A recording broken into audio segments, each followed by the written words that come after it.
Right. এই যে নতুন কাজ করা হচ্ছে সবকিছুই করছে এবং আমরা একটা কথা কিন্তু আজকের আলোচনায় এটুকু বুঝেছি যার মধ্যে যে জিনিসটা থাকবে সেটা হাজার চেষ্টা করেও কোনো কিছু দিয়ে দমিয়ে রাখা যাবে না এবং আপনি আপনার যে পার্সোনালিটি ব্যক্তিত্ব সেটা সবসময় আমরা দেখেছি যে ভীষণ গ্রাউন্ডেড থাকা, সবকিছু ব্যালেন্স করা, সেটা ব্যক্তিগত জীবন হোক কিংবা প্রফেশনাল যে লাইফ সেটি হোক।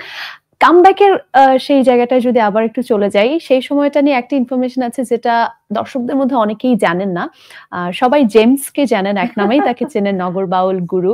কিন্তু জেমস যে দুর্দান্ত সুর করেন এবং জেমসের সুরে যে ফাহমিদা নবীর গান গাওয়া হয়েছে এবং জেমসের স্টাইলে যে কিছুটা গান গাওয়া হয়েছে, এই তথ্যটি কিন্তু অনেকেরই অজানা। আপনার কাছ থেকে একটু শুনতে চাই। আমার একটা পরীক্ষা হয়ে গেছিল অনুষ্ঠান শুরুর আগে। আমার আসলে প্রথম অ্যালবামটা জেমসই সুর করেছিল। ওর 12টা গান ছিল ওর সুরে। তো ওখানে অনেকের লেখা গান ছিল। তো সেখানে সুন্দর চমৎকার কিছু গান ছিল। তো সেই গানগুলো নিয়ে আমার আসলে মনে পড়ে বন্ধু, তারপরে হচ্ছে ম্যানিলা, নির্বাসন, সোনালী বিকেল, আরো না অনেকগুলো গান ছিল। তো ওর সুরে আমি বললাম যে জেমস মানে আমাকে কিভাবে, ও তো ওরকম করেই গায়। হ্যাঁ, তো তা আমি ও বলছে যে ব্যান্ডের কোনো মেয়ে যদি হয় এটা ফাহমিদা নবী। আচ্ছা। তো ও আমাকে দিয়ে এক্সপেরিমেন্ট বলা যেতে পারে যে ওই ধরনের একটা গান আমি অ্যালবামটা করেছিলাম। তো তারপরে কেমন ছিল সেই অভিজ্ঞতা জেমসের সুরে কাজ করাটা? কিভাবে করেছিলেন?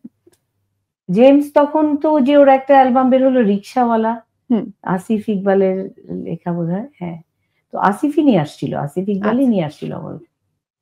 তো তখন ও আসলো, আমি আর ও খুব সুন্দর করে কাজগুলো করতাম। আচ্ছা। ডেইলি আমরা একটা স্টুডিওতে, সারগামের স্টুডিওতে যেতাম এবং সুর খুবই আমার আন্ডারস্ট্যান্ডিং ছিল কি, ও একটু চিন্তা করতো যে হ্যাঁ এভাবে বলছে, এই কাজটা এভাবে করি। মানে খুবই আমাদের মানে কাজের ইয়েটা খুবই একটা টিম ওয়ার্কটা খুব ভালো ছিল। শুরুতে কিন্তু আমাকে একটা পরীক্ষা নেওয়া হচ্ছিল, সেটা যদি আমি ছোট্ট করে বলি। কবির বকুল ভাইয়া ছিলেন এবং ফাহমিদা নবী আপু, দুজন মিলে হ্যাঁ তার দুটো গান লেখা ছিল এবং সেই জায়গায় আমি বলতেই পারছিলাম না কিছুতে যেটা কার সুর করা। আমার কুইজ ছিল কে সুর করেছেন। দেন ফাহমিদা নবী ম্যাম যেটা করলেন যে একটা বিশেষ ভঙ্গিতে গাইলেন বিশেষ সুরে, বলে এবার বলো কে, এবং আমি ধরে ফেললাম যে জেমস।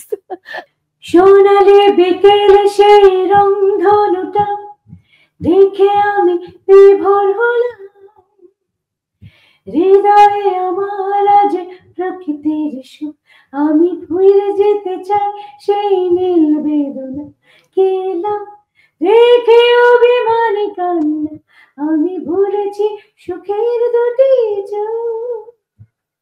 সোনালি বিকেল সেই রংধনুটা দেখে আমি বিভোর হলাম, হৃদয়ে আমার আজ প্রকৃতির সুখ, আমি ফিরে পেতে চাই সেই নীল বেদনা, কেলাম রেখে অভিমানী কান্না, আমি ভুলেছি সুখে দুটি চোখ।